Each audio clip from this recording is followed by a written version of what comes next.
Oase di tengah Jawa, saat kurma berbuah di tanah Sukabumi.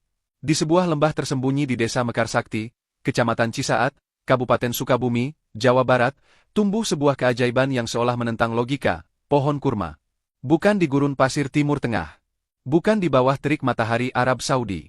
Tapi di tengah hutan tropis Indonesia, di bawah rindangnya pepohonan pinus dan udara sejuk pegunungan, 462 pohon kurma berdiri tegak, berbuah, dan berkembang. Kurma kini tumbuh di Sukabumi. Ini bukan proyek impian semalam.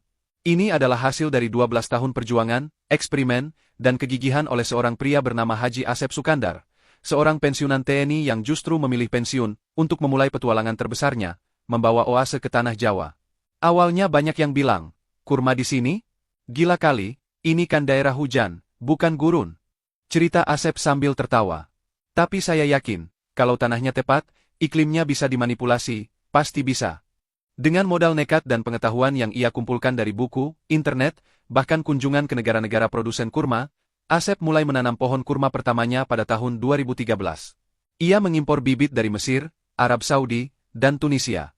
Ia ubah sistem drainase tanah, atur intensitas sinar matahari, dan bahkan membuat teras-teras buatan, agar akar tidak tergenang air. Setiap hari, ia menyiram, memantau, dan merawat pohon-pohon itu seperti anak sendiri. Dan setelah bertahun-tahun menunggu, karena pohon kurma butuh 5-7 tahun untuk berbuah dan akhirnya, buah pertama jatuh ke tangannya.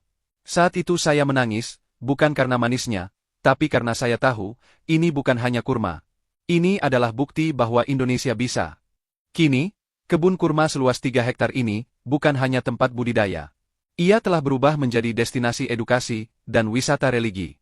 Ratusan pengunjung dari anak-anak sekolah, keluarga, hingga rombongan pondok pesantren berkunjung setiap bulan, untuk melihat langsung pohon yang disebutkan dalam Al-Quran tumbuh di tanah Nusantara. Pohon kurma di sini, bukan hanya satu jenis. Asep berhasil menanam berbagai varietas, seperti medjool yang besar dan manis, deglet nur yang kering dan garing, hingga ajwa yang dikenal sebagai kurma nabi. Yang paling mengagumkan, buahnya benar-benar bisa dipanen dan dikonsumsi. Meski ukurannya sedikit lebih kecil dibanding kurma impor, rasanya manis, legit, dan segar. Ini bukan kurma palsu, bukan boneka. Ini asli, tumbuh dari tanah Indonesia, kata seorang pengunjung, sambil mengunyah buah yang baru dipetik.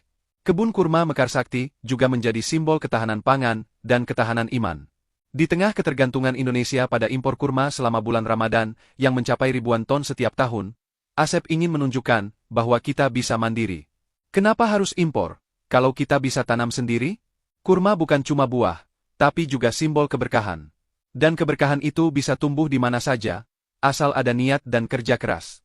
Pemerintah daerah pun mulai melirik. Beberapa instansi pertanian sudah melakukan studi kelayakan, dan ada wacana untuk mengembangkan kebun kurma serupa di daerah lain dengan iklim mikro yang mendukung. Namun, Asep tidak ingin cepat-cepat memperbesar. Ia ingin memastikan bahwa setiap pohon yang tumbuh dengan benar.